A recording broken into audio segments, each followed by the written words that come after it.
Craig has been wonderful. It was a fantastic introduction. Of course, thanks to Vishaka with all the flowery words.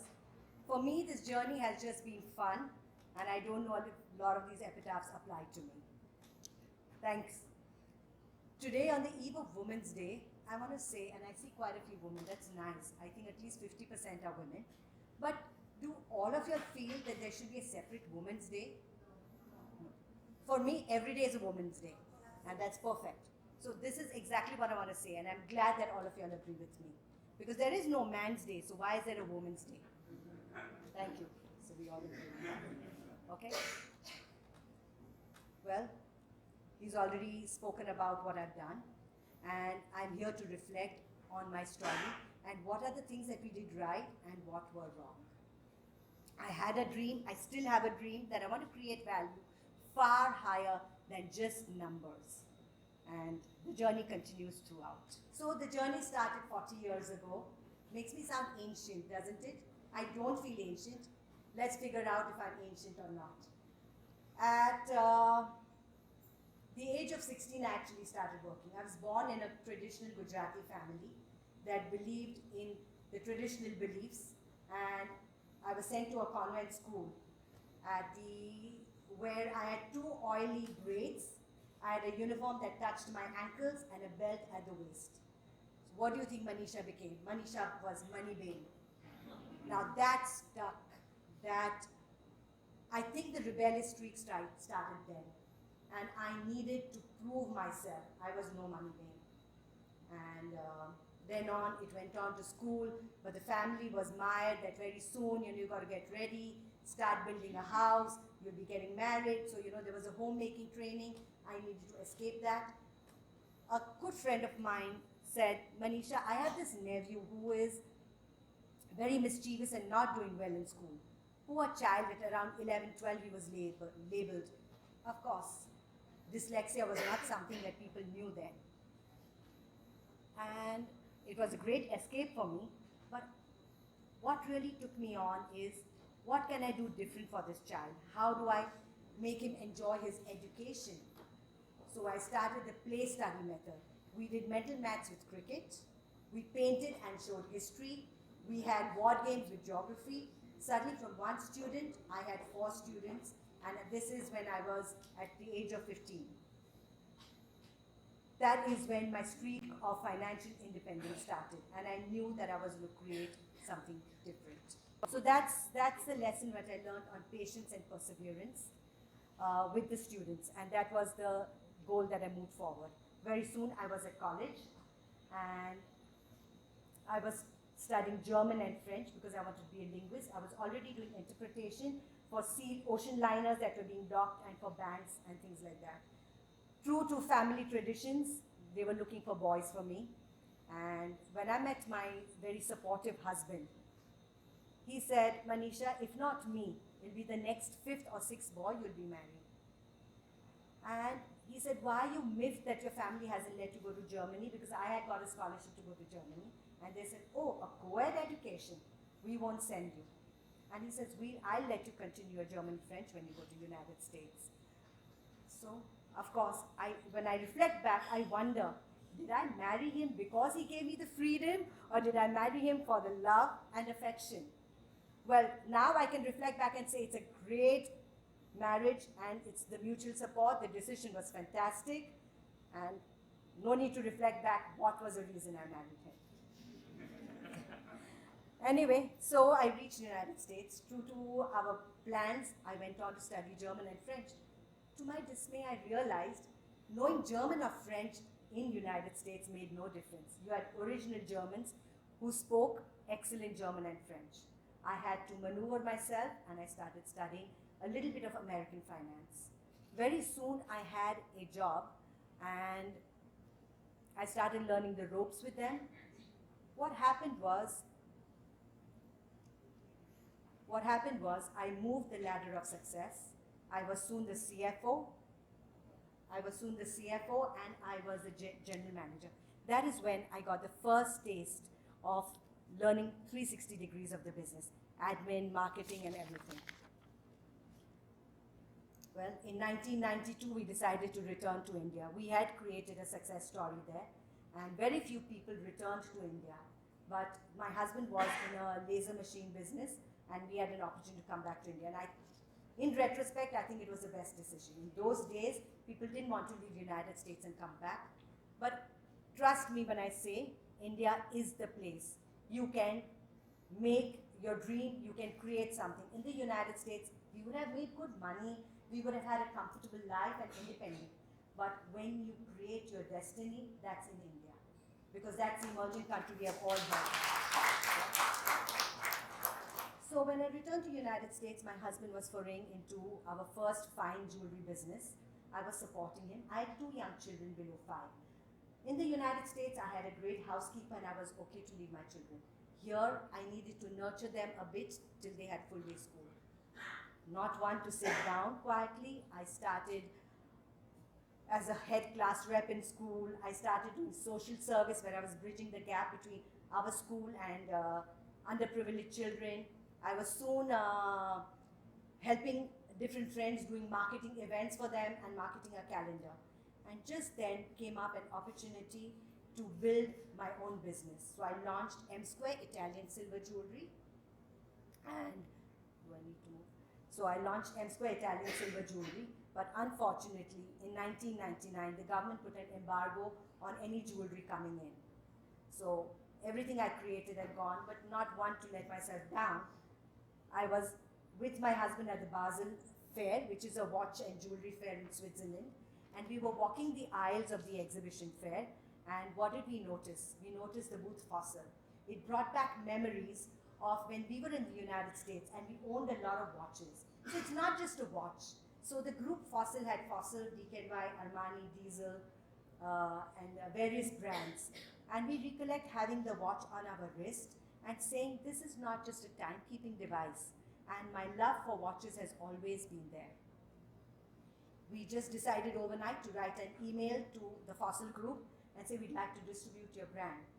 To our surprise, and this is what I say, trust your instinct. If you have the determination and passion, the other people see it. So, and things just fall in place. Trust me. So if you are totally focused, it'll happen for any other product. And we brought Fossil into India. At that time, India only had basic functional watches or very high prestigious Swiss watches. There was no fashion watch. For us, oh, we've got Fossil, it's a great brand in the United States and we're going to launch it, we're going to make wonders out of the business. There were no department stores or malls then. We had totally 2 department stores, 2 shopper stops, that's it in India. So the entire watch industry was run by mom and pop independent stores. And these store owners were run by men who were steeped in tradition again. And being the first woman entrepreneur, it was a shock. They were not ready to take me seriously. So I would be going door to door and saying, it's a fantastic brand, it's doing so well. Internet was not so big, so you did not have I remember people not saying Fossil, they say Fossler. Anyway, this is just to say that it was so what worked is that we decided to explain to them in their language. We started talking money and profits and business to them. I explained to them, you're used to this, but where is India? India is emerging. You need fashion. The emerging and the aspirational youth want something different, not just a black and white watch. And I started talking return on investment because, of course, international brands give a far more higher margin. And we started talking that you don't need to stock 200 watches for XYZ sale. We managed to create a niche and give 40 watches with a far better return on sale. This language worked with them and soon success went on. What did we learn? We learned mutual, building strong relations on mutual respect. The retailers, and this is a relationship that took me forward to now, to this date. So doing it right the first time really helps you for the future.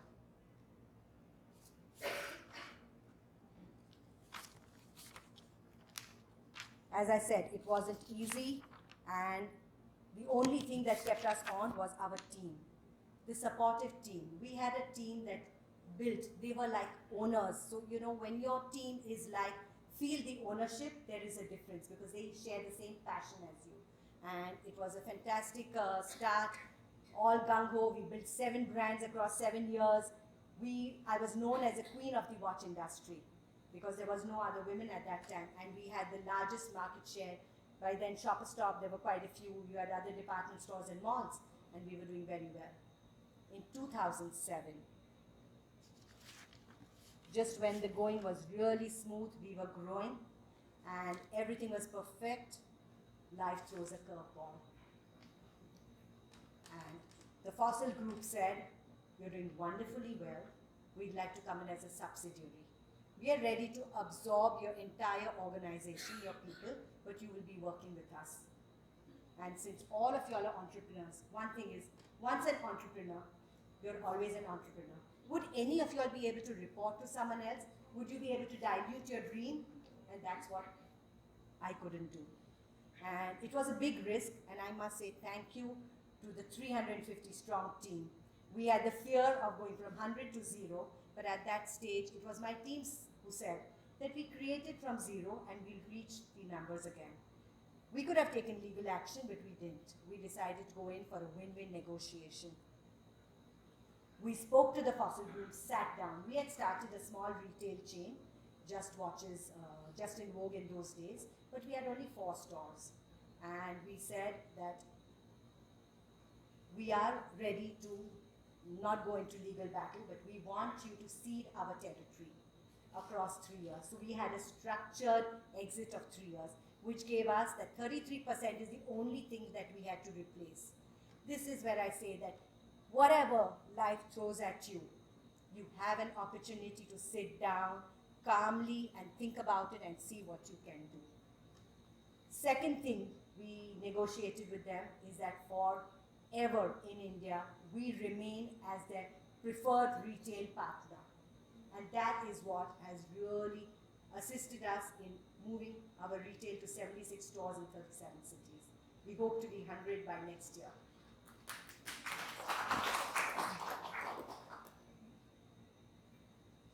Well, life is not simple at all. Challenges don't stop. To this day, I have challenges, post everything that we are talking about and post what Craig said. So, you know, it's all flowery, but how do you keep yourself going? It's with these challenges. I had difficult times during those 3 years. We were bringing in 13 brands to cover the 5 brands that we were losing. The pressures we had on financial cash flows, we had on manpower, going back to the stores because we had not seeded entire merchandise and we had to elbow in more space for the new brands we brought in. So unfortunately, even with that, Dolce & Gabbana worldwide decided to discontinue DNG just when we had built a market share. Scargan as a brand internationally in 2012 was bought out by the Fossil Group for $200 million.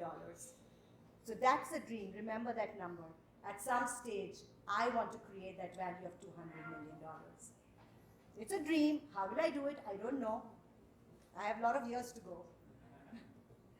Okay.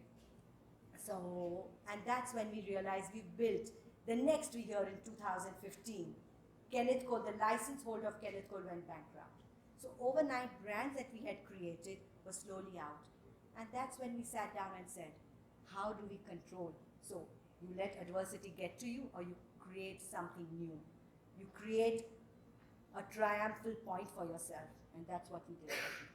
We decided to control our own destiny. And how do you control your destiny? Earlier we were selling and marketing products that belonged to someone else. There was no value beyond the numbers and the profits. What we created was an IP product, a product that belongs to us. You've all seen your e-commerce and all that. You'll see a turnover and you'll say, yeah, but the market value is this. And that is, so you're not selling, creating 100 for 100, you're creating 1,000 or 10,000 for 100. And that is when we decided to create the brand Aspen. So Aspen was created keeping in mind our sentimental thoughts about how we went in for the negotiation and everything. And when reflecting, we realized between my husband and myself, he has his own business, but everything we discussed together, is that it was my calmness who wanted to maintain her sanity during the exits of everything and the negotiation. And that's when I realized a woman is a pillar of strength. And we really are very financially astute, and during pressure, we are really calmer than the man. We won't charge in and go for a fight. We'll think and we'll figure out how to do a guerrilla tactic that's beneficial to us. Anyway, so Aspen was created. Aspen is for the young, confident woman of today. I strongly believe that the woman that was there years ago, today the woman is absolutely the support within the family and giving equal financial support in the family. I know most of the men also are very supportive with the household chores, similar to my husband when I was in the United States. 3 days he'd cook, 3 days I'd cook. By the way, the food was better on his days. Anyway, so Aspen was created, and what I brought in my aesthetic feelings, my passion for a woman in it. And the Indian woman wanted to go out and be bold, but at the same time, she loved her churidar. She loved the traditional ways, her feminine ways, and she wanted to be Western too. So we created a watch with soft, supple Italian chains and a strong body of steel. And that's why Aspen was created. The next thing that we decided to control our destiny was Justin Vogue and Just Watches. As he's already said, 76 stores across 37 cities. What we did with the store, now both these products were differentiated. They were not a product that was available.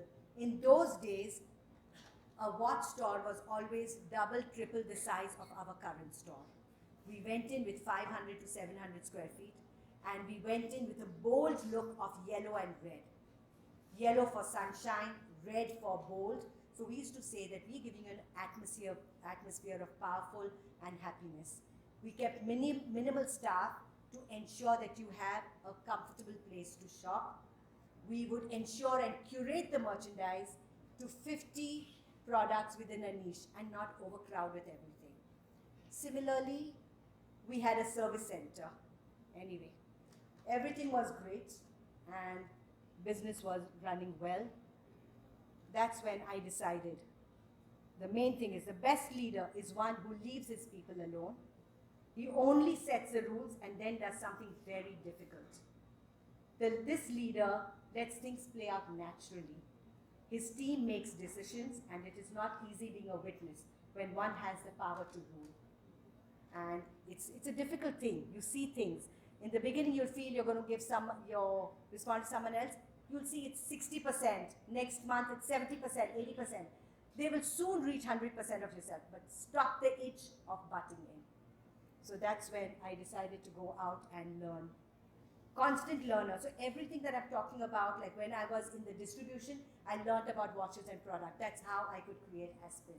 So it's because you are constantly learning from every aspect, be it positive or negative. I decided to apply to Harvard as a 50th birthday gift to myself. I had never done a management program, and I said, okay, I'm going to do the Harvard management program. I did very well, and what happened was it brought back the focus, and I reiterated all the thoughts that I already had, that the professional team, process, systems in place, everything. I said, the belief is to leave a legacy behind, a lifelong value. The last, I will end, I hope I'm not taking too much of your time. So collaborate with competition. The next thing that came on, you've done well in your business, but all of us tend to compete within our industry. You say, oh, I'm doing XYZ business, someone else is doing the similar business, let me take market share. What is she or he doing that I can do better and take the market? Why? Stop. Don't look at your industry. Your market share will become double, triple if your industry grows. So collaborate with the people within your industry and take the market share away from other accessories. So we know the mobiles, we know the leather accessories. I mean, everyone. So we decided to collaborate together, and it has worked so well. We collaborated and pooled our resources to fight the e-commerce, the fake watches. We brought in together, and what helped us was the GST time. In GST, we managed to fight and bring the watch GST down to similar to other accessories, but we could do it because we were together. Anyway, I'll end with that. All I'd say is, do what you love what you do. And challenges don't end. Now we're gearing up for the next challenge, smart watches. What will happen to quartz watches? What will happen to fashion watches? We have survived and we are surviving, but everyone is innovating. You'll see hybrid watches. In Aspen, I've created something new, which is called the Aura Wellness Watch. This has precious gemstones that keep changing as per your chakras, and it gives you a feeling. So for me, everything has been an emotion, and it's a feeling of feeling wonderful. You change the stones to match the colors of your clothes. At the same time, you change the stone, the gemstone, for the power you wish to feel. For e-commerce, we started omni-channel to beat them. So you keep learning, guys. Thank you very much for being patient.